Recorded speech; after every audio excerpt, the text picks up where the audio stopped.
Welcome, everybody, to chapter 48 of LegionsCast.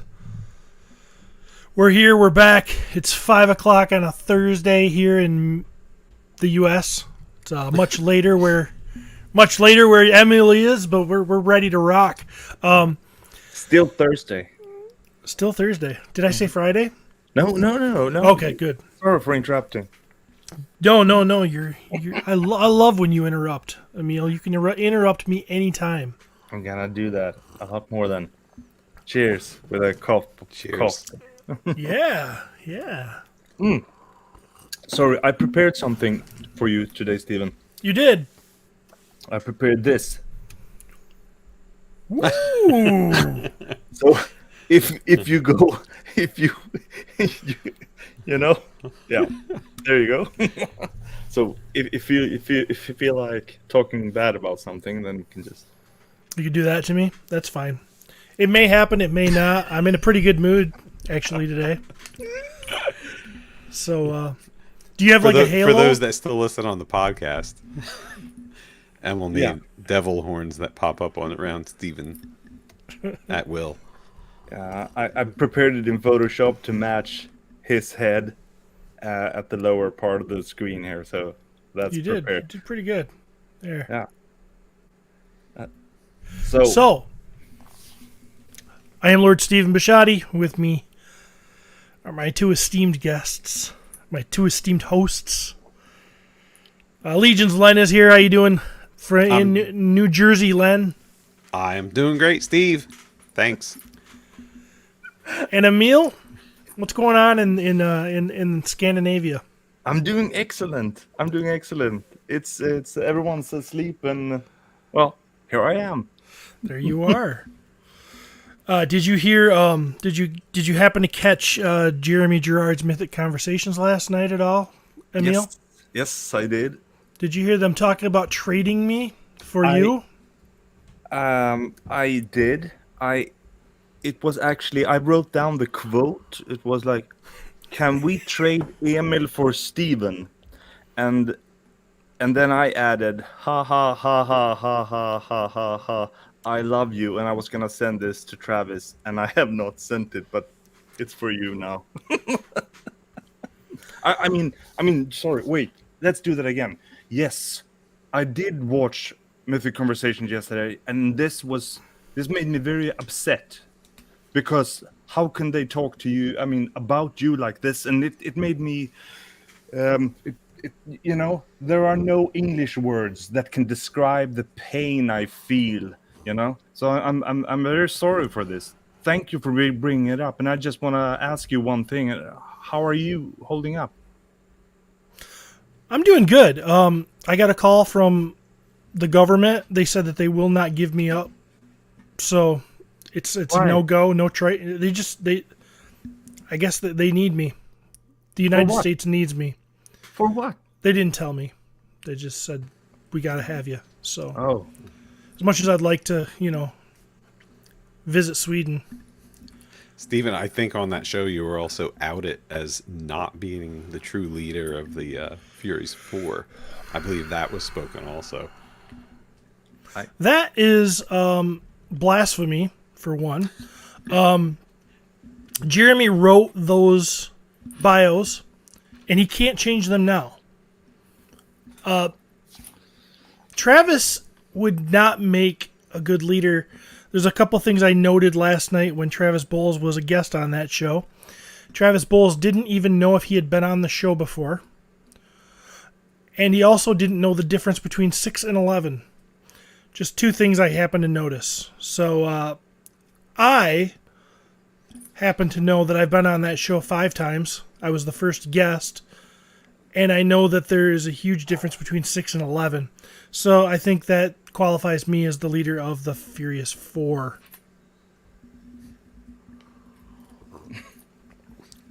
I think you're right. I agree. Yeah. I think that if there was a jacket, like if there was a gold jacket for being on Mythic Conversations, you would be a member of the Gold Jacket Club, like they do on Saturday Night Live. After a certain amount of appearances hosting, You get to be a part of the gold, like the special club, and you get a special jacket. Yeah. I think that you would be the first person to get that jacket for Mythic Conversations. Awesome. I'd take it too. It'd be like, also it's like what Shooter McGavin gets in, Happy Gilmore. Exactly. And he eats pieces of shit for breakfast. You eat and you do that too? How disgusting. So, yeah, Mythic Talk. I opened up Varga this week, just letting you guys know, and I wanted to confer. What head? Do you do masked or do you do non-masked? I need to know. I'm asking. Emil? Yeah, well, masked. Yeah, that's what I think too. Yeah. Len? Who's Varga? Vorga, isn't there? Oh, you Isn't mean that her name? Vorga? Vorga, right? You said Yeah. Varga. Oh, yeah, Varga. You Yes. say potato, I say potato. Come on. Varga. Yeah. Vorga. Unmasked? Unmasked. Unmasked. Look at you. You want to see those lips, huh? Absolutely. I respect that. One pauldron also. One pauldron. Yes. You need to leave one pauldron with nothing to show the ink off on her arm. Yes. Now that you say that, I think you said that somewhere else, right? Yep. Good job. And you also make her left-hand shooter. This way, the pauldron's facing the enemy where she's firing. Oh. Get it, right? So that's like your protection side. And the back side, she I can like have her that. pauldron off. Yeah. So it would be her left shoulder. That's where you have the pauldron, right? I thought No, I her think left it's arm. reverse. I thought her left arm was the one that has the tattoo. It is. It is. So you would leave that without the pauldron on it. So so her Oh. trigger hand would be her left hand. That's why you reversed. I Got it. gotcha. Got I'm it. Got it. following. Yeah, tactical. Look at you. Look at you. You were meant to be a owner of soldier toys. Curtis says as long as you have her tattoo showing, you can use either head. Curtis is up and having fun with us tonight. That's cool. Yeah. We got a bunch of people here today. Cool. Who do we got, Len? Let's see. We have with us just Shelvit, Jesse Arnold, Maverick, Survivor, Curtis Ackerman, Kirby Smith, JMax77, Matthew Goodpaster, Trevor16 Shooter Williams, and that's all I have right now that chimed in. There Okay, are cool. more watching though. Sweet. So, Mythic Talk or Legions Talk.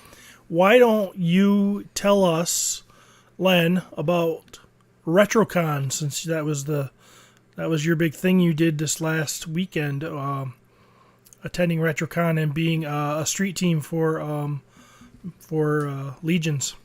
Yeah, and you kind of like promised at the show yesterday for 4-ish horsemen o'clock that you said. I mean, so you have promised to deliver an update from the show. Right. So Absolutely. Since none of them went there. So, yeah. So I was given the privilege to do a road show or a street team for the studio. And what that means is we get to go and represent them, sell the product, kind of pretend to be the horseman for the day, get to play in their sandbox and set up a booth with all of their amazing product and move it on to customers. It was a really cool show. RetroCon's a blast. It's a fun weekend. It's like a big party. A lot of people know each other. A lot of the vendors know each other. It's a huge show. Kind of hard to get through in one day. I'm luckily that I was vending, so I could kind of walk out, do an aisle, go back to the booth, regroup myself, go out again later, instead of trying to do it all at once, because it's pretty heavy. It's a lot of stuff, and the booths are packed. I think I feel like a lot of the vendors there like stockpile for the whole year, and then maybe this is the only, maybe one of two or the only show they do. So there's so much stuff to see. We got there Friday for a Friday setup, and everyone was there. It was great. We had studio team members Joe Vassapolo and Cookie, and also with us was Jesse Arnold, Patrick Boyle, Nate Armstrong, and am I forgetting someone? That was Friday. We basically did the whole setup, got everything taken care of. Went back to the mayor of Philadelphia's house, the man that we had to go to be allowed to come into his village, Mr. Anthony Asile, who also showed with us with the Toy Forge. He had his own booth, and Anthony was kind enough to invite us back to his house, where we went and we all watched. What's that show? What is it? Off-World or Odd-World? Off-World? Yeah, we all watched Off-World in his living room and heckled. It was amazing. Nice. It was amazing. You have photos Of that? oh, well, from the con, right? Yeah. Yeah. I sent them to you, but I can find them. Oh, you have them. There we go. I'm Okay. there. You just tell me what to do. Okay, so Saturday was the show, and meeting up with us Saturday was Jonathan from Hedgehog Action YouTube channel, and Ryan and Amber Gonzalez. They came and helped us in the morning. We had a lot of things to take care of. I had problems with the POS, like the point of sale system I had set up, and Jonathan saved the day because he ran to my house before he came down at like 5 in the morning and brought me an Amazon order that was on my porch. And Jesse and I got it set up and running about 5 seconds before the first person came and put their Legions down. And it was pretty intense. But yeah, Jonathan, I cannot tell you how much he saved us. So the show was great. This picture was, what is this guy's name? Something Knoll. He is from Halvikatar, book 2 of Cosmic. Havalkatar. Yes. Havalkatar. Havalkatar. And we were lucky enough that Jeremy allowed Joe to bring this guy down there for us, and Jonathan did a live review of him, and you can see that on his YouTube channel, which if you just search Hedgehog Action, you'll find it. I recommend you go and watch that one after this. Did you watch it, Emil? Yeah, I've seen it. I've seen as much as I could from everything that Mr. Hedgehog uploaded, you know? Yeah, it was great. I set up a table for him in the row, like right in the middle of the aisle, and they had Dios, and Ryan and Jonathan did all the photography, and they did an excellent review of him. So that was kind of neat, and a lot of people stopped to see what was going on. They were like, well, what is going on? So they would look, see what the figure was, and there we go. Jesse got me. Knox Bowl. That's his name. There you go. And I'm switching photos when you say. Yeah, go ahead. You know? Go ahead, switch. I'm waiting for you. So it's okay. They're kind of all out of order, a little random. So I had. That is. This looks fantastic. Well, we had a wheel. I wanted to do a prize wheel, and it was a happy birthday cookie prize wheel. So anyone that said happy birthday cookie got to spin this wheel, and Amber Gonzalez did all the writing on it, so it was nice and neat, and she chose what the prizes would be. And let me tell you, people loved this, like absolutely loved it. And there were a lot of people that didn't see the wheel, so they would just say happy birthday cookie, and next thing you know, he's like, hey, you get to spin the wheel, and they would spin it, and you could win like a pin or a sticker or a high five. And the kids loved it. There were kids that were just at the show. I don't even think they were with like any kind of Legions people. And these kids just would keep coming up and yelling at Cookie, happy birthday! So they would get their wheel spins in and win prizes. It was wonderful. Okay. I want to spin the wheel. Well, we'll probably have this wheel at LegionsCon, so you'll get to spin it. Oh, Cookie had to be so happy. Oh, he was fantastically happy about it. Well, he should be. It's his birthday. Yeah, exactly. All right, the next one I can see. Okay, so this was the Wolf King booth, which was run for the day by two amazing individuals, Jesse Arnold and Patrick Boyle. I kind of like flipped them the keys. I just brought everything and said, "Here you go," and they set it up like pros. I think those guys did a better setup with this booth than I ever did. They did an amazing job. It looked fantastic. It does look fantastic. Yeah, this was like an outer island, and then behind it was like a whole nother row of shelving. Toy Forge was to the left, so it was like an L shape, and people would go in and around and see all of the customs. And you know, at a show like this, people don't know. There, I would say maybe 5%, if that, of the people there are Legions fans, and the rest of the many attendees are just brand new to it. So things like this, they catch people's eye and they want to know more. So it's really cool. But those guys, and Nate Armstrong also, you know, he set up there. Phenomenal job. All right, next. This was Wow. the street team booth that we did, and we did a pretty wild setup because this type of show, like I said, I really wanted to market it towards people that don't know what Legions are. So I really wanted them, like, people to walk by this booth and be like, "What the heck is that?" And that's exactly what happened.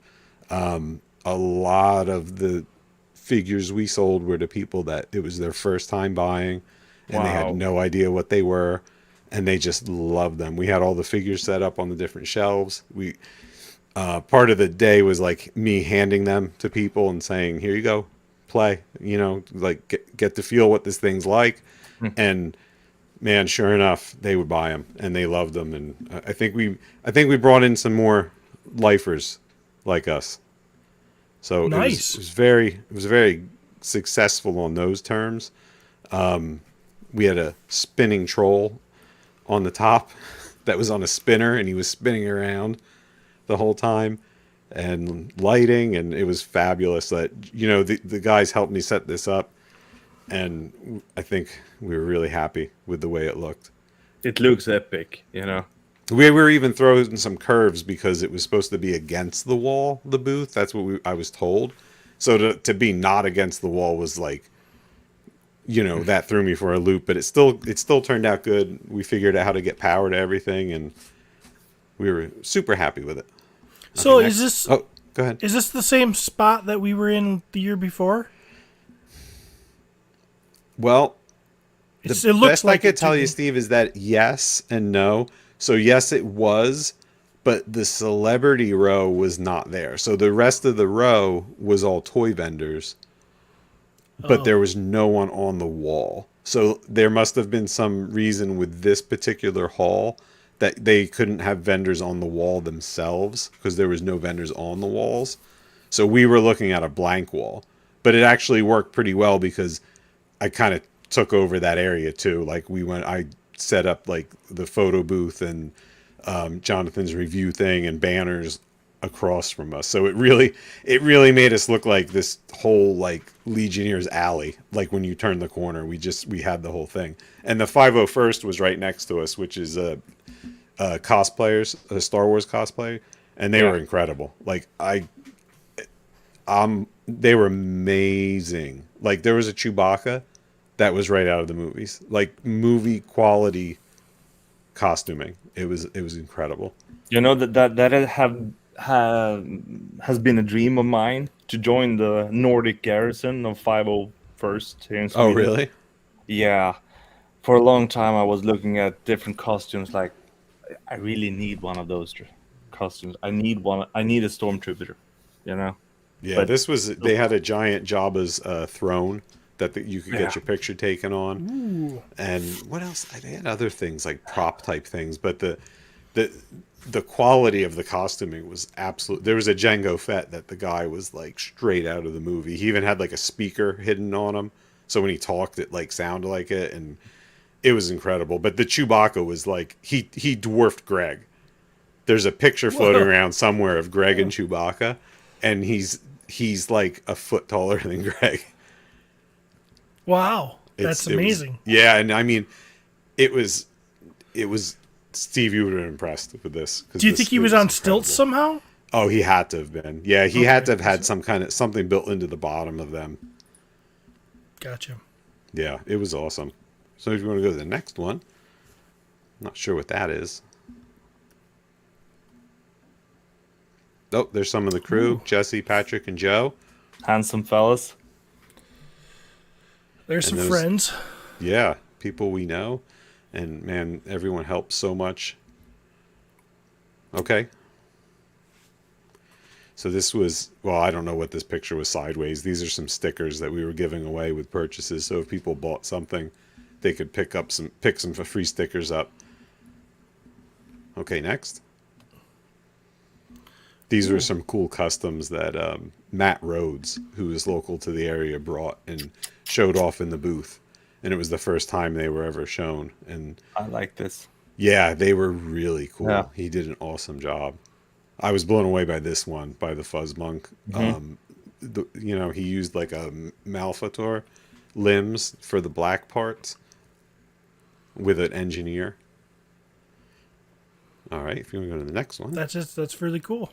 Yeah, and that's his crew that he made. A lot of the different ones, they're really cool. That bird, the way he did the bird, like a Silverhawks bird, he cut the cuff off of the Dubon bird, and he put a peg, like one of the cosmic clear pegs, into it. So it was almost like a T stand. It was awesome. It was brilliant. It was brilliant. I was like, everyone was like, holy cow. That's really cool. Yeah, it was really neat. Oh, Joe's here. What's up, Joe? Hey, Joe. Yeah, these were beautiful. Like, Matt did a phenomenal job. And he'll be at LegionsCon with his own table, like showing all these off. He actually said these weren't finished, so he's going to finish them off and have them at LegionsCon. All right, if you go to the next one. And these were just some of the different things we had. You go to the next one. I think these might have been pictures of the shelves. This is a repeat. Yeah. See, this is basically how we had the figures displayed by them, so everyone can kind of see them, pick them up, hold them. Monkey King was super popular. I need a stand like this just to put my Monkey King like this. That's a NECA flight stand. Okay. Yeah. Is it possible to get one? I mean, to buy it, or is it? Yeah, you can buy. Well, here you can buy them in Target. Yeah. In the NECA. Yeah, we don't have Target here. In Sweden, we call our stores Miss. No, we don't. No, the Stormtrooper store. No. Okay, go on. And these are some Joe Vasapola expertly posed figures here, giving Steven a run for his money. He is. I love that. I love the Webster hanging upside down. That's genius. It's not Webster, but I can't think of his Rakagor. It's a Rakagor, isn't it? Akiotos. No, Rakagor. Akiotos, dragon. Yeah. Len, you're getting some compliments here, bro. Joe, Len's setup was probably the best I've seen so far. Hope to see more like it in the future. That's a great compliment. Thanks, Joe. I hope to use it again in the future. I'm like got the bug for it. Okay, you want to do this again? Oh, I'd love to. Are you kidding me? This is me. This is like in my element doing shows. Like this is what I love. I love the hustle, the bustle, And we could see that this was when we left that night where we kind of like put chairs up to roughly block, but Anthony is there next to us. You can see he's all set up around that L in the corner. Yeah. I'm just gonna say Jesse, so we don't miss it here, because he said that he was the one who posed Dubon. So okay. Yeah, we don't want any conflicts here. Well, he did an excellent job. I can tell you that. And Curtis is saying Akiotos. I think he wants yogurt. All right, you go to the next one. Big Greg. Big Greg helped a ton. He showed up on Saturday night, and he helped out on Sunday, helped us with Breakdown. And let me tell you, having Greg there was phenomenal for cleanup, because he could reach all the high shelves. I can't even explain. So Friday, Joe took his shoes off and was on the tables. I probably shouldn't say that, but like when Greg was there, we didn't even need that because he just reached up and grabbed everything. Did everyone say, "Looky what he can do"? Yep, it was awesome. So that was. This is just. I love this shot of the booth, like of how it looked, and it gives you a kind of a feel for how high the troll was up there. He was. All right, and it's just another shot of the cosmic. There's me and Nate Oh, Armstrong. and Nate's I've seen from Jonathan's videos as well. All the Robin Hood customs by Nate. Yeah, he had all that there. He had all the Robin Hood, and they're phenomenal. The guy's got an insane imagination. It's crazy creative to use. Well, how he uses all the parts. It's really crazy. Yeah. creative. Wait until you see. Wait till you see the snake that he made, like the snake for Robin. It's amazing because it's all mythic parts. Who says I haven't seen it? Oh, have you? I Not don't in know. person. You have to see, but you have to Okay. see things in person. Yeah, It looks well, so okay, cool. Yeah. I'm only half the world away. I'm sorry. I'm coming You there. will I'm rushing. soon. I'm coming. That's just another shot of us, the crew. Another one. There's Cookie looking tired. There's John doing the review. So that was when he did the review of the cosmic figure. He brought all his equipment, and it was really cool. That's me Now in the photo booth. tell us about this. What are we looking at here? So I made a photo booth for the event, and basically it was a frame out, a plastic frame out, and behind it was a drop of Nate's art for the card backs, and it was just out in the aisle for everyone to use. And it was really cool because a lot of people, because it said RetroCon 2023 on it, there were people using it left and right, like all day, both days, like cosplayers. Like it didn't matter if they knew what legions were, they were just using it. Like, so it was really cool to see like stormtroopers and shipwreck and different like cosplay, like everyone using this booth all day. So it was a lot of fun. And from a personal like aspect, I've never had the opportunity to do that type of like cutaway graphic in my world, and that was a lot of fun. I used it as an excuse to experiment on it, and it came out really cool. And it was a brilliant idea. Yeah. When did you start coming up with all these good ideas? I don't know. Since I started hanging out with you. Is that what it is? Yeah. That is a really good idea. So while you two are complimenting each other, I'm gonna go back just to show you something that I was thinking about earlier. And that was a post by Trevor. Here, I want to get in on this podcast host trading. I want to trade up from myself. So since you guys are complimenting each other, I just want to say that if you want to trade me away, I'm just going to say we are not doing that, right? We're not trading. I mean, are we? No. Thank you. Okay. Let's move on then. I just want to make sure because I think the next one should be the last one, but it's just a pull away shot to show like really what that was. So this is what it really looked like from far away if you didn't crop it out. Then we had a little video like walkthrough. I don't remember when this was. This was probably later in the day on Saturday, based on how much of Joe's fire figures were gone. But a floor graphic. you Really cool. just mentioned there the fire figures. Yes. Yeah, see, here's some people. There were some people there using the booth. There was a lot of people using that booth. It was really cool. Len, you were Yeah. mentioning fire figures.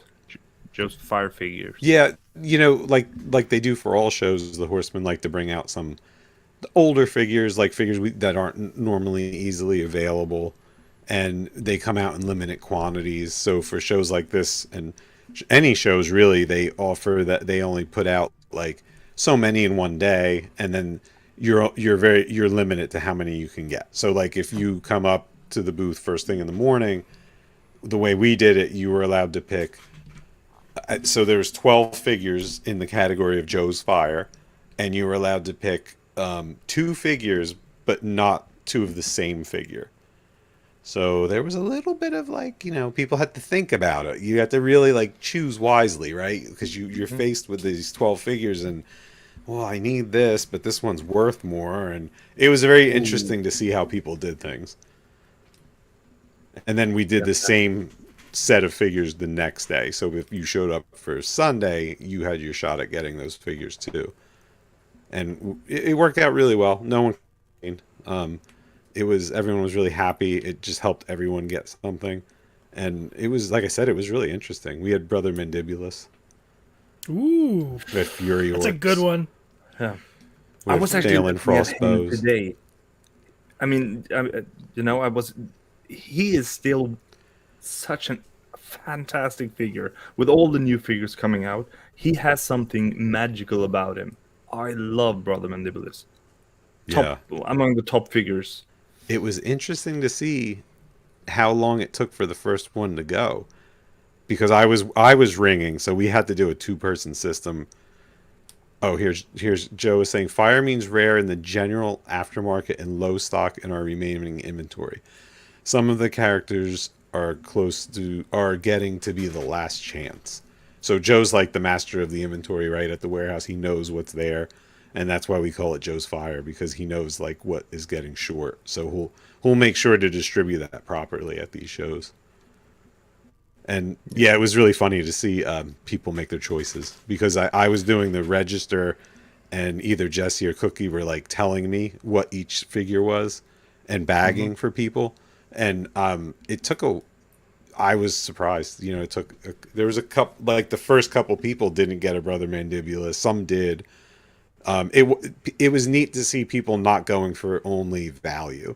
They were going for probably like what they liked or what they might be missing from their collection. We had the Elf Rangers, and they went actually really fast. I would say almost, and Phelan Frostbow went really fast. Ooh. And Gwendolyn. All great figures. Yeah. So that was my weekend, fellas. Thanks for listening. Nice. Thank you. So, the mythic fandom is strong in New Jersey still. Philadelphia, Pennsylvania. So that's right, it's Philadelphia, and we're at the How could mayor's you house. forget? It's hard for me. It's all out there. It's all the same. It's not like- Your bed was occupied, Stephen. By Joe. Yep. That was so. I see what's happening. Yeah. Yeah, I was told I wasn't welcome there anymore, Yeah. and then Talk about a trade. Yeah, I guess I get it. I guess I understand. I thought that me and A House had something special, but I see how it is. I get it. Got to trade up sometimes. We're talking about trading today. Yep. It's all about the trade. What you got, Emil? You look like you're. Yeah, I just figured something out. Do stuff like this. Share. Yeah. Like this. Emil appears to be up to something. Yeah, It's so just- it was great. Oh. Oh no.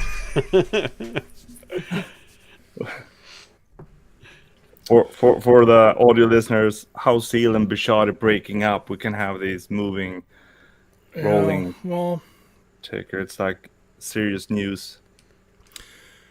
it's not mutual, but Halseal's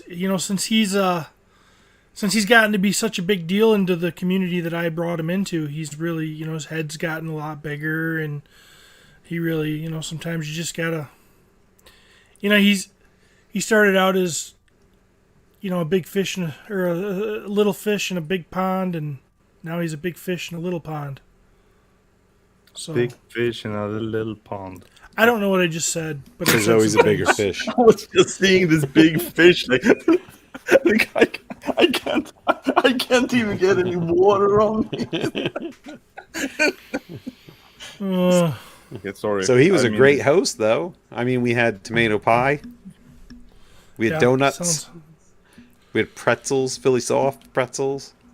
It's phenomenal. Yeah, those pretzels are something.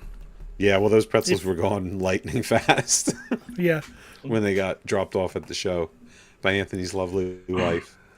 They were gone really fast. Nice. Nice. All right. Well, I'm glad you had fun, and I'm glad Yeah. everything seemed to well. Everything looked great.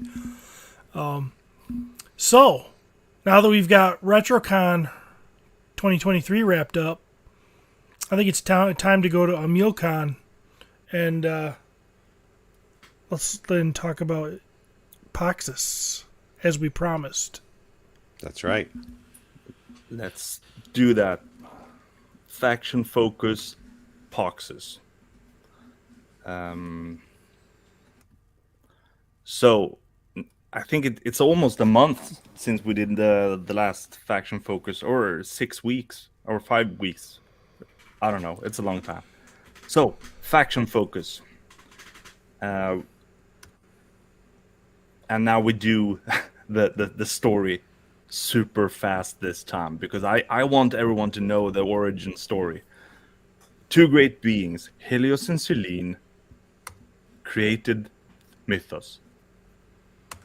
Selene created the characters, the humans and dwarves and elves, and she loved what she created.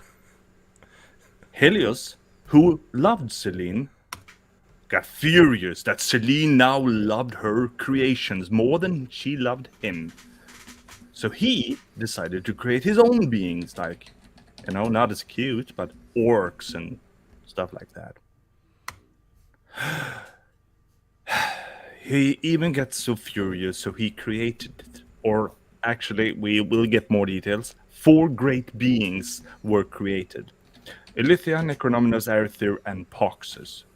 So it kind of got out of hand, and these beings started smashing everything of Mythos. So Selene, she didn't exactly fell in love back with Helios. Instead, she created the 4 great beasts: Cylona, Aetheron, Odysseus, and Basilia. And today we give some faction focus of Poxus. Poxus. I'm so excited about Poxus. Yeah. I'm really excited about Poxus. That wave. Here we have the world map of Mythos. I've scrolled down a little bit on the map, because where we're gonna put the focus on today will be to the southwestern parts. There are no cities here, but we are looking at the Netherworld, the Nethergate. Nethergate, exactly. Let's move on. Here we have all the characters that have so far been introduced, or they're up for sale, or from the faction of Poxus. And this time we're gonna start with Poxus himself, the great god of Poxus, the disease master. Just gonna give him a few details more. One thing that I want to say that is important about him is the Plague Sayer. The Plague Sayer is his arrow where he shoots diseases, and that has an important part in the future. But here we have Poxus and his steed, Flogius. Flogius. Is that how you would pronounce it? Flogius? Yeah, like phlegm. Is that like you're flogged? Perhaps? No? Okay. Oh. I'm asking here. It looks like that's how you'd say it. I don't know what it's referencing to. I'm sure it has some sort of meaning or root word or something they're going for there. I don't know what it is, though. Okay. Well, the bio for the horses are not far, so it's just the steed of Poxus. I want to now go for Asa Hazar, because he, the demon king of the Netherrealm, is it's the commander of all of Pox's army. Back at when the Great War was with all the great beasts and everything, then Poxus brought out Asa Hazar, or Asa. How would you pronounce it, guys? Asa As- Hazar. No, Asa Hazar. So he was brought out, being the king and the ruler of the Netherrealm. He was brought out by Poxus into the world of mythos to be the nightmare of all the mythos, and that worked out pretty good, except for there was a side effect, and Asa Hazar was split into two beings instead, Azar and Caesar. And Azar and Caesar are, well, they have pretty much the same power as Asa Hazar, but they're kind of divided. So Azar, the yellow one here, he is the creator. He can create life. And Caesar is more like, well, he touched you and you're dead, kind of thing. Still, after the First Great War, these two beings were the commander of Poxus, while Poxus was no longer there. I was thinking that I would love the cosplay as Azar and Zazar. Emil, you can be one. I'll be the blue one. And Steve, you can be Azazazar. The combination of us two. And we'll do that for LegionsCon. Wow. That would be something, wouldn't it? Would that be amazing? We should start working on that now. Although I think you need Big Greg because he's so much bigger to be Asa Hazar. Then you can Maybe. be Saria. All right, next. Zarya? So I didn't mean to mess you up. Go ahead. Oh, I'd like to see that. So, moving on to Saria. She has similar powers to Azar and Caesar. Similar strength of powers, perhaps, except that she's casting a more exotic kind of spells. She is interested of taking command, being the commander instead of Azar and Caesar, since she feels like her powers they're similar. She could be the one to rule this. But of course, she's a little bit afraid for the day when Poxus come back and will bring Asa Hazar back, because Asa Hazar is a lot more badass than Saria is. Saria is, I love that character. She has something amazing about her. She's really cool. Yeah. Yeah. So this is kind of the chain of command that we know of in Poxus. I'm gonna go with the last of the demons we have so far. Some call the Jinn spirit, and some call them demon. I'm gonna go with the demon here, and it's a classic thing, with the jinns that are stuck to an object somehow. Like, the classic jinn of being in a lamp. But what we want to know about this Kalisir, the Aeromancer, is that he is pretty pissed at his, former, the one who bind him to, kind of locked him down, I would say. He's pissed and he's out for revenge. And if you're a magic user and you're pissed and angry, then you're joining Poxus and not Basilia. So that's what he's doing. Do they say who he's after? No, They don't. Okay. no. Just that he's a rare kind of Jinn, so it's not the standard Jinn. If we'll be seeing more, he wants revenge on the one who imprisoned him. So he must have broken free, and he wants his revenge. Well, he's got his little lantern, too. He does maybe he have was the in there. lantern. He's So like, yeah. Maybe I'm- someone rubbed him I'm- the wrong way.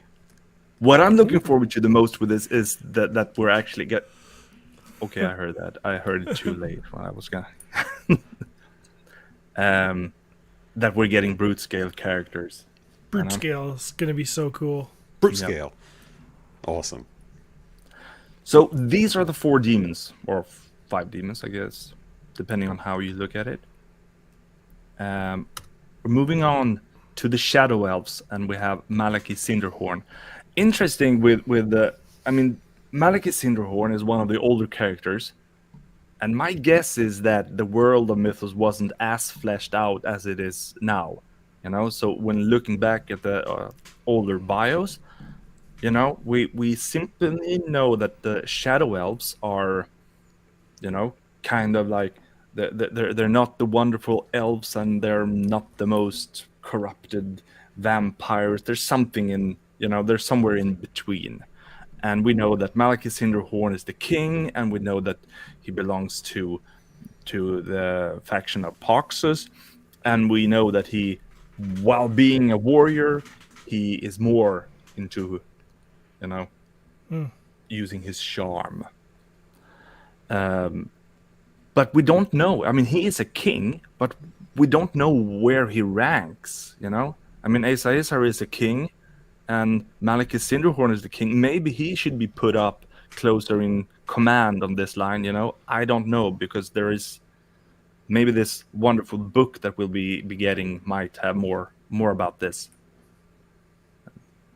I think it kind of makes sense. I mean, I would see, Pox is at the top, and then we've got our like magical power bearing characters right under him, and then the world is probably inhabited more in this area by the Shadow Elves. Like, that's what you're going to most likely run into, because there's probably more of them than anything else, is how I kind of would see it. Like, when you're walking around, you're not going to be bumping into Azer and Zazer, but you're going to be bumping into these guys. Yeah. Does that make sense? Yeah. Yeah, exactly, because there are not many. I'm going to read this first line that describes this faction. A collection of witches, warlocks, demons, jinn, sorcerers, and assorted wielders of dark magic. Their ranks are lesser in numbers, but collectively more powerful.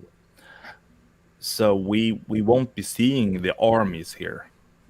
Right. Yeah. Except for maybe the Shadow Elves, Maybe. Yeah, I think traditionally your shadow or dark elves, I mean, they always do use some type of magics, right? I mean, they not all of them, but it's like part of their society or part of their civil, like their, right? I mean, that's kind of always been the way it was. So maybe they're just allowed to use, they access that magic through the higher ups. Yeah. Through a demon, dark magic type thing. Makes sense. They probably get a lot out of being a part of Poxus, Yeah. So, for the builders, we have two kind of builder. We have the Shadow Elf Warriors, and we have the Shadow Elf Rangers. Ooh. And those are the only army builders of this faction. I love the ranger. The Ranger's have. so good. I think he was my first mythic figure I think I've ever had. I really want the Ranger. Yeah, I really like him a lot. Yeah. So, moving on to one of the older characters as well. And here we have Torion. And I like it because he's a Shadow Minotaur. We have Shadow Elves, and here we have a Shadow Minotaur. And I'm going to read something here from the bio straight out. The Shadow Minotaur, their creation can be tracked back to the First Age, when Poxus agents stole away many woodland creatures and imbued them with dark magic. So I don't know about this. Could this be the case with the elves? I mean, I'm just saying, I don't know. I mean, that there are elves that were corrupted. I don't know. Like, were the elves regular elves at one point, is what you're saying? Maybe. Possibly? I'm just throwing it out there. I don't know. Since they're Shadow Elves and Shadow Minotaurs, it's like they point to something else. Why is Torion important? At this point, when he is around, Poxus is not around. So young Torion, he grows up to become this mage who is great at spell casting, and he's looking forward to return of his master Poxus. So this that we keep coming back to the Covenant of Shadows. He is the one being sent to the Covenant of Shadows to discuss and plan the return of the four great gods. And yeah, that's his role. You know? And there we discuss. I mean, they get some kind of idea how to get the weapon that should bring back Poxus, the Plague Sayer. That would be a part of getting Poxus back. So even though I have Poxus showing here at the top of the screen, he is not around when when Torion is having his main role, I guess. So moving on to Arisak, these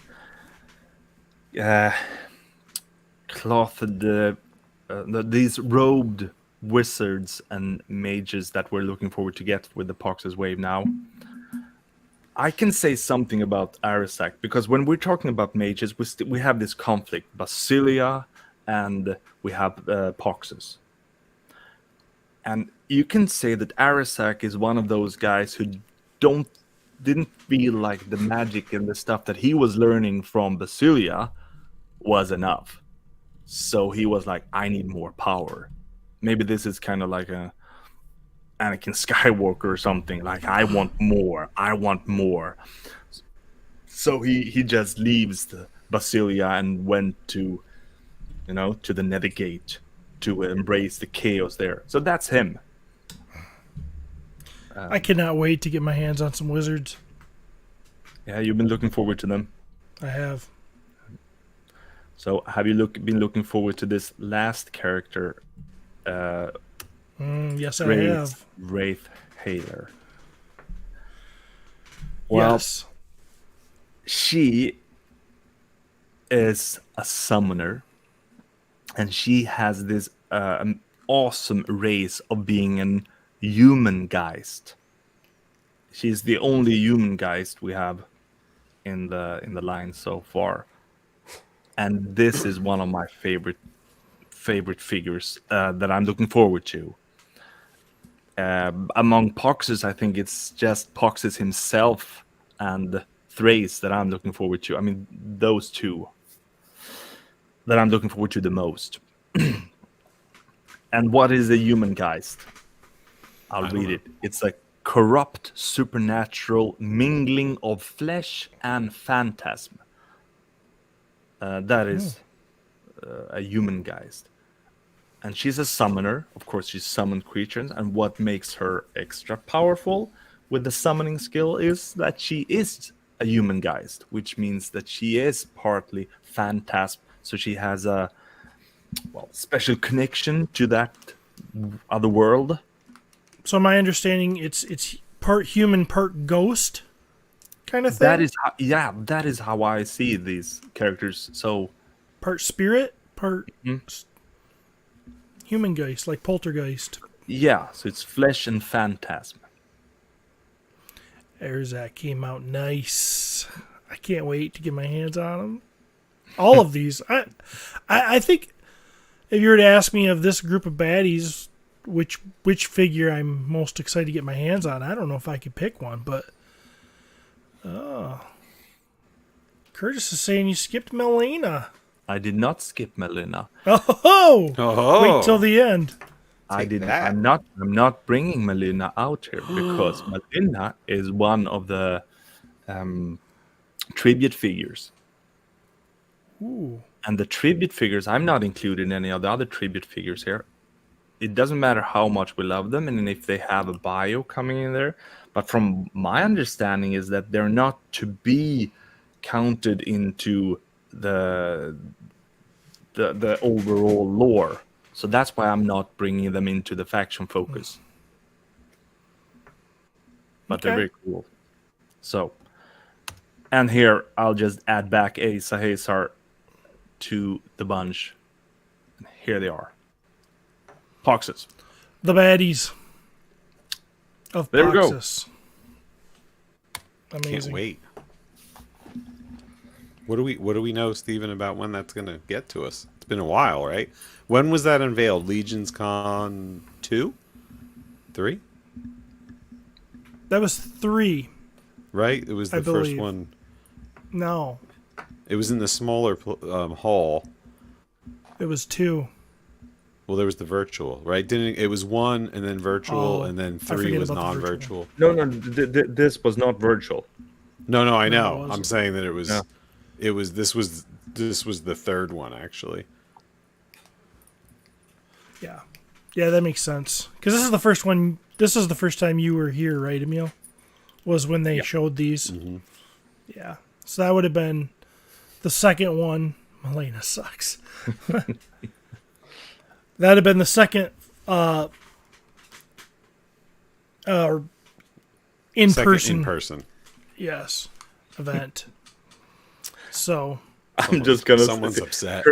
Curtis is going rampage with Melinda well, here. I would say that my understanding is different than yours, Emil. My understanding of what they said about tribute figures is they have a story, they fit into Mythic Legions, but none of them are ever going to have like a big part in the story. That's the way I understood it. It's like you're never gonna have a tribute figure be a key player like I would assume like Heaven's Brand is or somebody, you know. Exactly. That is why I asked Jeremy Girard just to be sure before I started with the faction focus. Oh. So you're trumping us with Jeremy Girard. I'm trumping you with Jeremy Girard. What, Curtis? Can you please comment if you like to over Trump? So what do we know about when we're going to get these, Steven? We don't know when Or we're should going I to get just these. show this? Should be the end of the year. Toes crossed. Fingers are busy. Should be here by the end of the year. So Well, I would love to have them this year. I'd love to have them right now. you like, Yeah. like sitting We shall on. see.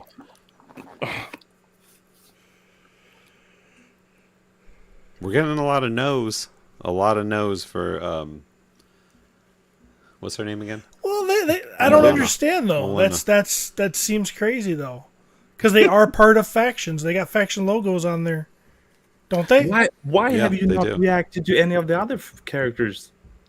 I never thought of them. I just trusted you had them all. This is the first time someone brought up one of them. Because you Yeah. have no idea who. Because it's Because such a I- small faction, I think.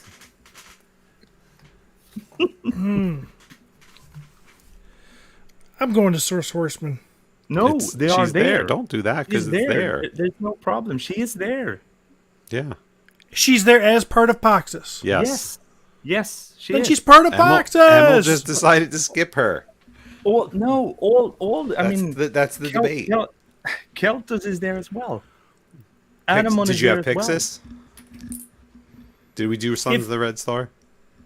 Well, for example, the Furious Four, they're part of the lore. They have minor roles. They are tribute figures. They have minor roles in the overall, but they're there. They're part of mythos. The Motu homage figures, they are not part of the mythos lore. I disagree. It's fine because that's why I checked, because I wanted to make sure before I started doing these. I'm trumping Jeremy Girard. If that's what Jeremy said, I'm saying Jeremy's wrong. Oh.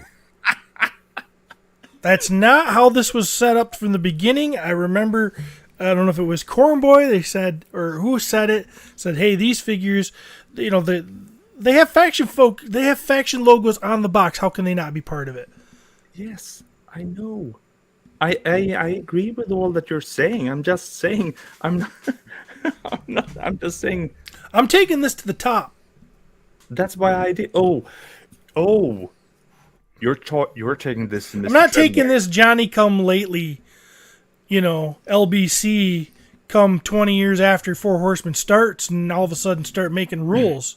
Oh, I'm going to come go on, to one Steve, of the... You don't have Jim's What? number. Stop. How do you know I don't have Jim's number? Because I know. So, what top are you taking this to? The top. I got 3 options. Is Jim, Let's hear about Cornboy, or Eric? If you're, I would say that you need to talk to Eric then, and if All right. if he says something else than what Jeremy is saying, All right, this is going to go down. This is going to go down at LegionsCon. Yes, this is getting. I mean, Jeremy has written a huge part of the book. They might actually be. They have to rewrite the whole book. They may have to rewrite the whole book after I have this conversation. Is this kind of like Watergate, but in Legions? I just think that the Legions fans have been lied to, and I'm going to stand up and I'm not going to take it. With those horns on, I'm never taking down those horns. I'm not going to take it. I'm taking this to the top, and there's going to be a panel or something at LegionsCon, I'm sure, with the 4 Horsemen. I'm going to go into that panel. I'm going to ask the question. I'm going to tell LBC, Mr. Gerard, I'm going to say, you sit down and be quiet. I need to hear this from an original core 4 Horsemen member. You can't just come in there and start throwing stuff around when you're this late in the game. This just doesn't work that way. I'm speechless. I might even smoke a cigar while I'm doing it. I don't know. If you're not smoking a cigar, then I won't believe that you're taking it serious enough. I don't know if they'll let me in there, though. No, I don't think so. You'll probably stay outside. We can have a video call. I mean, Just because they're not in the book doesn't mean they're not in somewhere in the lore, right? may I? Does the book have every character? Is it a book of characters or is it a story? What do we got going on here? Nobody knows. That's the point. How can we have all these we're laying down facts here, and I don't think there's any legitimacy to any of it. Tributes will be there, not homage figures to Motu.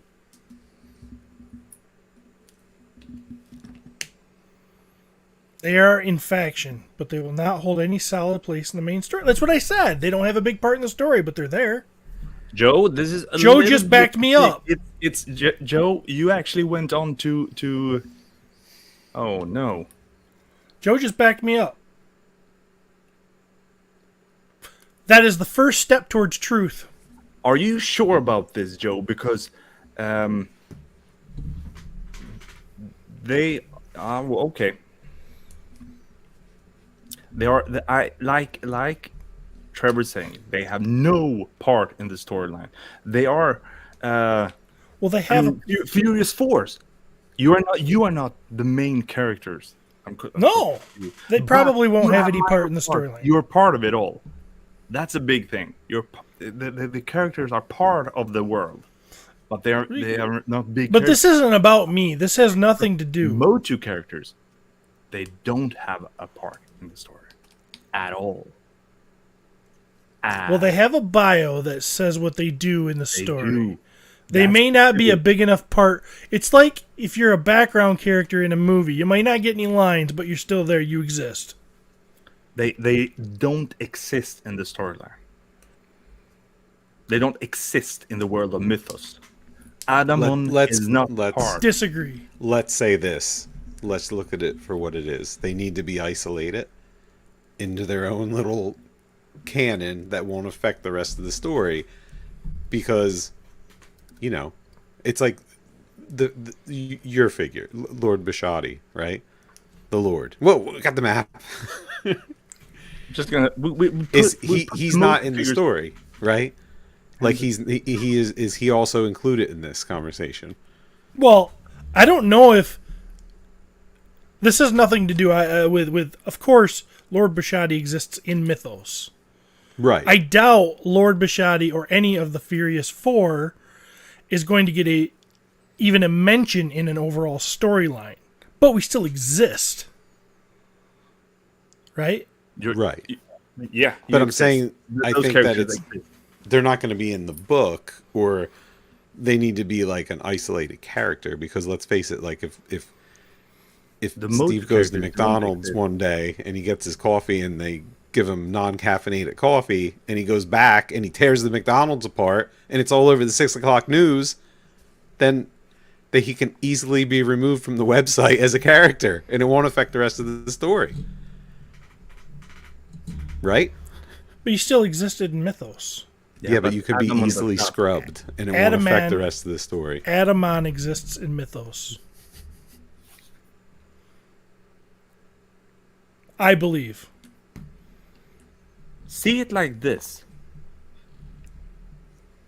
Oh, I don't think I'm gonna. I don't think I. What's the next I subject? think I'm done. Are we done? So thank you for this We're- show tonight. No, just Hey, everybody. Make sure you get your orders in by 9/17 for Ox Crew, because the pre-order period is ending on 9/17 at 11 p.m. Eastern Standard Time. Don't miss your chance to get these exciting new figures at the lowest prices they will ever be offered at. You could go to sourcehorseman.com or storehorseman.com to pre-order. That went fast. Isn't that I right, feel fellas? Yeah. I feel like we just saw these for the first time, and now we're staring down at the end of the pre-order period, and seems like that one went fast. Crazy fast. They were just revealing them to you, right? When they That's what it presented feels them like. to you for your approval For my in approval. Ohio. when they said, Yeah. "Lord, please come and approve of these designs of the Ox Sure. Crew." Sure, it went something like that. There they are. Get in. That's a great all-in too, right? Very affordable. Dude, I was so Terrific surprised. deal. at that. $300 for all that. I was so surprised at that price yeah. when they said that. So, I would say you definitely want to add extras of the props too, right? I think that's something that that's going to be by far the lowest price you're going to be able to get those accessories, and I think once you get them, you're going to want more than just one set. And you want the rest of the crew later on, so make sure that you get one of each of the crew. Well, I'm saying an all-in. Like if you get an all-in, you might want to get an extra one of like the accessory sets, all-in plus, maybe another skate back. Is that what they are? Skate backs. Scape back, I think, is it Skate right? back. Yeah. Get another skate back.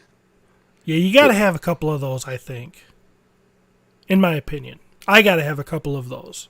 You gotta have a couple of these. You're so And lucky. I'm gonna. I feel like that's one that if you got to see it in person, you'd really have you'd appreciate it much more. So I'm very jealous of you, Steve, that you got to actually see that, because I think that's one that if I saw, I'd be like, oh wow. Not that I'm not, but when Jeremy and Joe did his show where they review and do some pop and swaps with this line, it really gives you like almost the hands-on. But I bet you that's one that when you see it, you really are blown away. Well, on the episode of LegionsCast that you missed, Joe pulled down and showed us the scale about compared to a horse head, right? And just to let people I at did home watch it. let people at home see how big that thing really is. It's deceiving. Yeah, I can't wait to actually physically like see it with my own eyes. It looks so cool. When I don't know which show it was, but Joe put it on a troll. They put it on a troll, the head, and it was crazy. Super cool. And then they've shown the blown apart. Have you guys seen the blown apart Yep. suits? It's like so many pieces, so many just details. I don't know. Many pieces. So Yes. Okay. Emil's distracted by all the chat because they're still going off about him being wrong. I'm just. Don't let it bother you, buddy. You did a great job. you did do a great you did job. An awesome job. We can disagree. We can disagree. Other people can disagree. I want to ask you guys, like, when we were waiting for the first wave of Cosmic to actually get in our hands,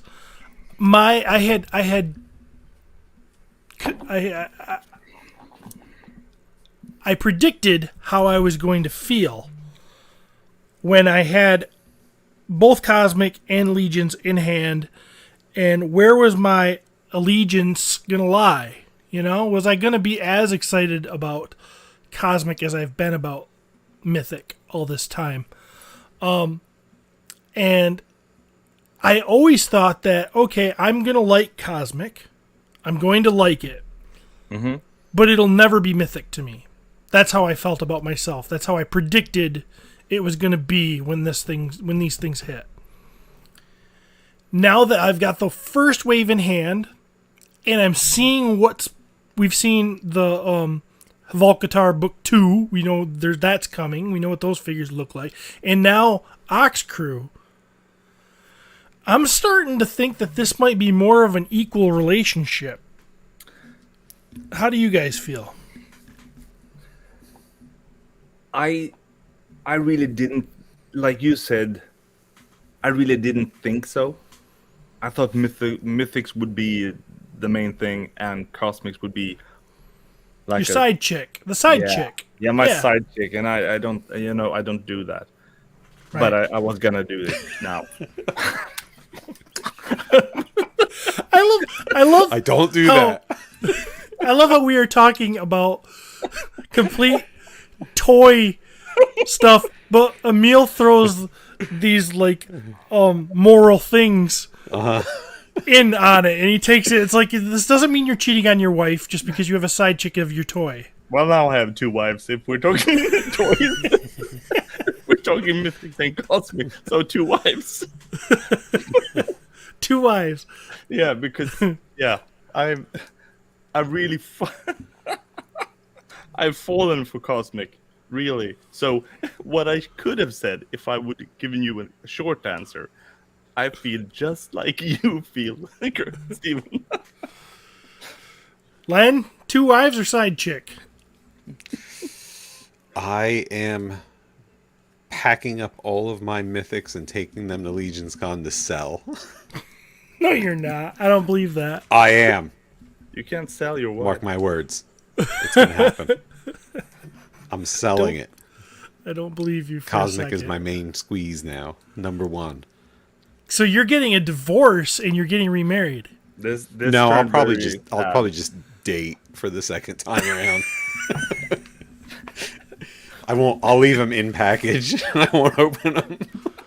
Do you know how the parallels are really, really similar to real life? Because it's like, okay, two wives sounds like a great idea. But now there's double the money that has to go out. And you got to give them both the same amount of attention. That's actually quite a big, it's kind of a pain in the butt. So having this whole edition of Cosmic is really, it's a strain on me. It's a space strain. Yeah. Space strain. We're not taking in life partners here. You don't have to just pick one. That's what we're saying. That's why we got We're me and just Emil have two pretending, right? wives. Yeah, we're just. But actually, the most enjoyment. Ooh, you from Figure Obscura, huh? I will tell you, at RetroCon, Figure Obscura was hot. That was like,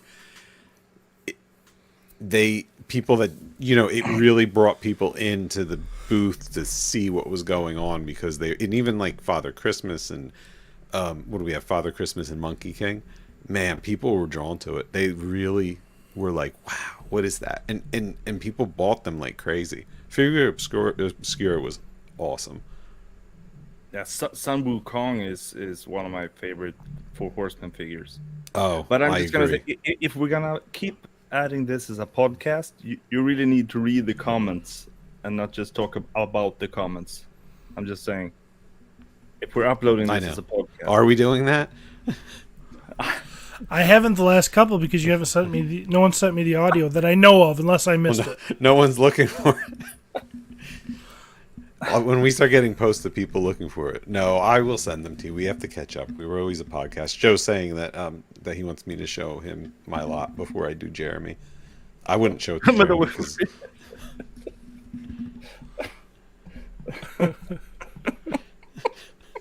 selling it all. Fire sale. No. Curtis is saying cosmics. Oh, we already read that, but I didn't read it out loud.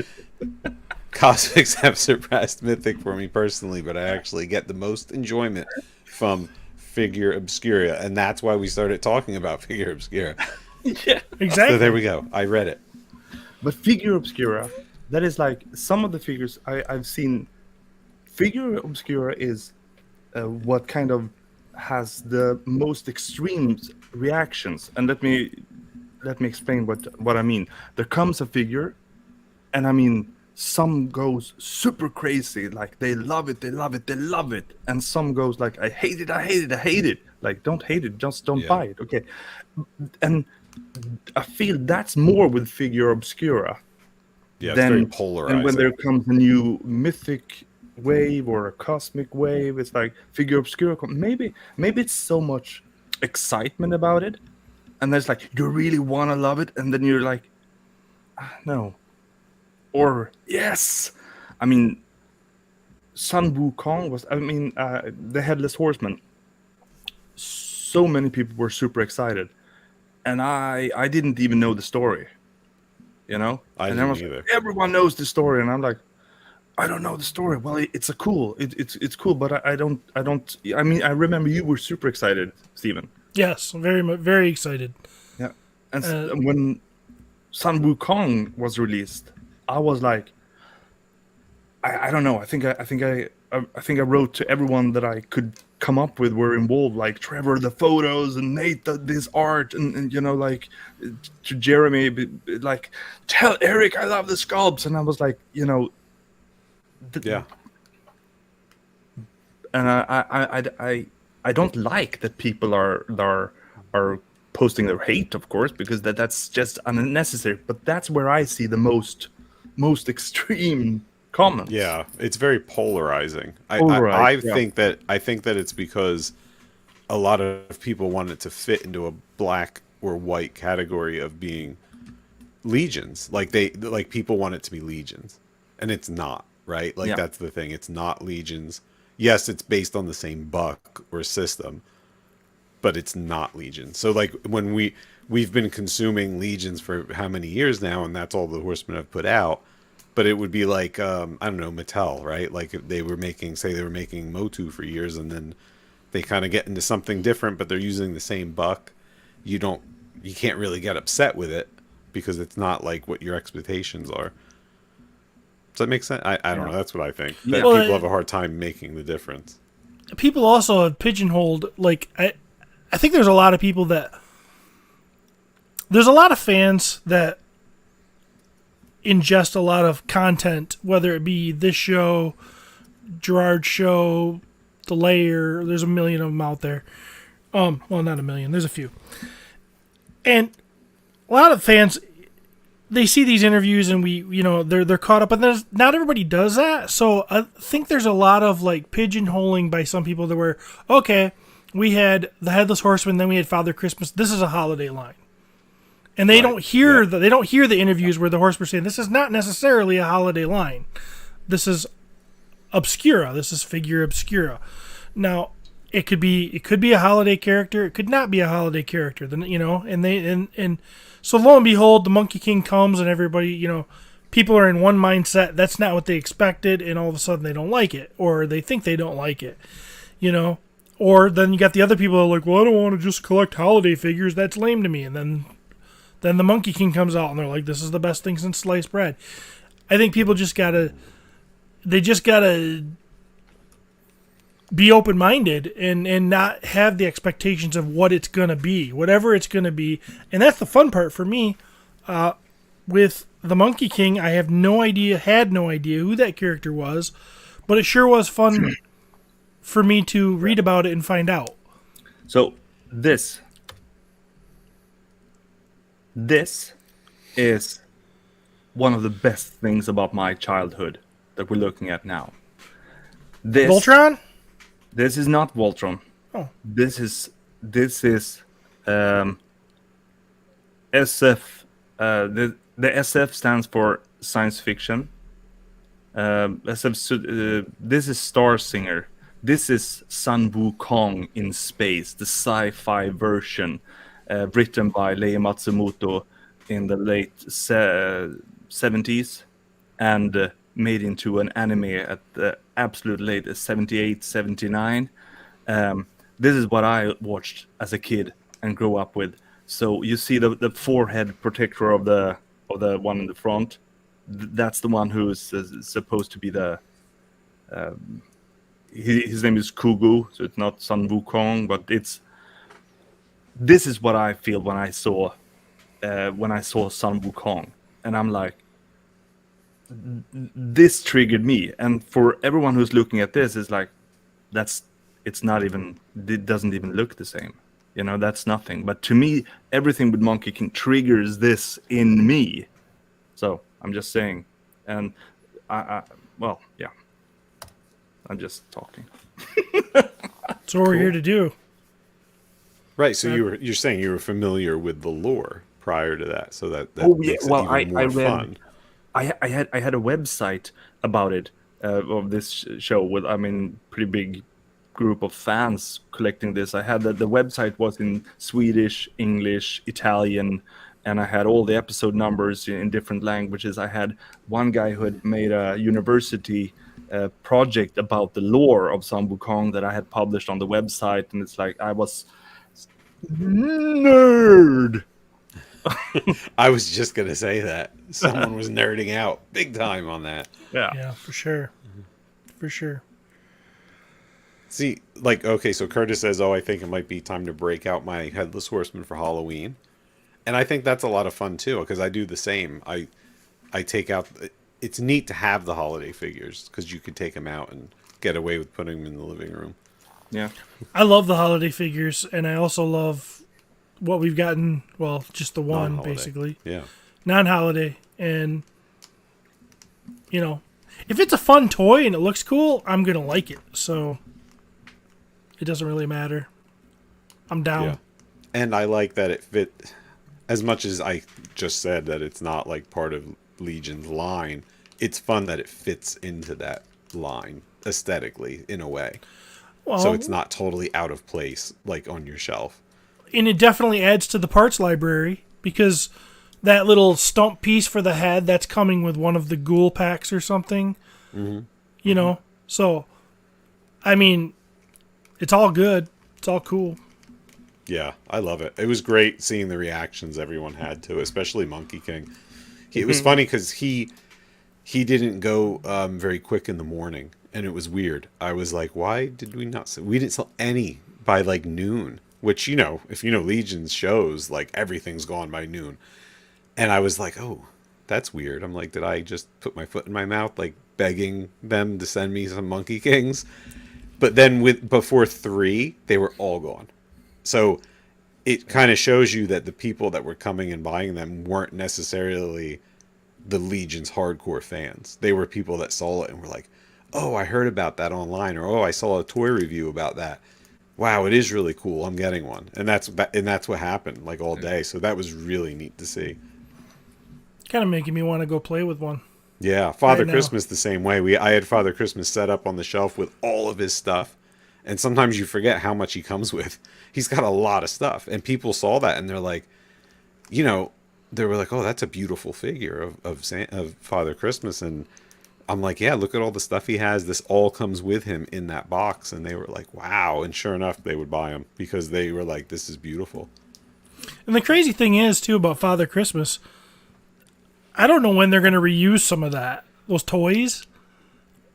I mean, Never. chances are, yeah, you know, that seems like kind of a one and done for me. And except, of course, you know, the other version that's going to be for the retailers. Right. They're reusing it for that. But, you know, as opposed to like the Monkey King where, you know, a lot of that stuff is going to get reused. So I think that's pretty cool, too, that the horsemen are... Think that? What's that? The magic pear or whatever. Do you think many of the parts will be reused? Oh, I think arms, hands, feet, legs. I think they could. Right? Because they're so special. I mean, the forearms are longer, Yeah. and the legs are shorter, like dwarves. And the dwarves want you want bulkier stuff, not the thin. So I don't. Maybe I mean we're speculating here, but it's. I think that there's a lot of chance to use it in cosmic for aliens and different shapes but you're right, now that I think about it, like those shoes. I don't know why they're going to use those shoes again. They could be will. like a Jin type character Yeah, or for a something. Jin. Oh, yes, Yeah. yes, Oh, yes. Jin, of course. Okay, so there. I'm switching as well. There will be parts I think that will be reused. Yeah, I think we'll see some. You know what? Same topic, but different. I was surprised last night on Jeremy's show. They talked about he talked about how the two characters in Ox Crew, the two like spacesuit, the husband and wife, that they're actually different bucks, which I didn't totally realize. That the female one actually the parts are smaller, like. Yeah, they're different. They're not the same exact buck, just repainted. I didn't realize that until he was talking about it last night, and I was like, "Oh, wow, bucket, holy crap!" this piece, the torso, Like everything, like the feet are no, smaller. not everything. There are a lot of Almost stuff, everything.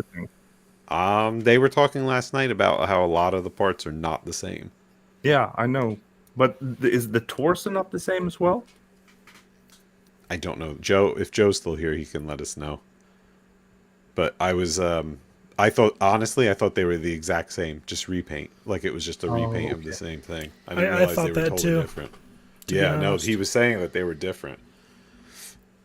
I don't know if Joe's still out there, but yeah, I mean, I was pretty impressed by that.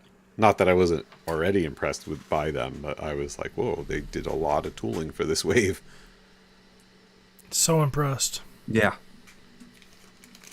A lot of tooling. A lot of tooling. Impressed. Yes, sir. Yes. There we go. Well. Um, Haha! Wow! Oh. Look at that. I didn't have to say it. All right, everybody. Thanks for tuning in to another chapter of LegionsCast. We had fun. We're gonna do it again. And until then, we'll see you around the lands of Mythos and Cosmerium.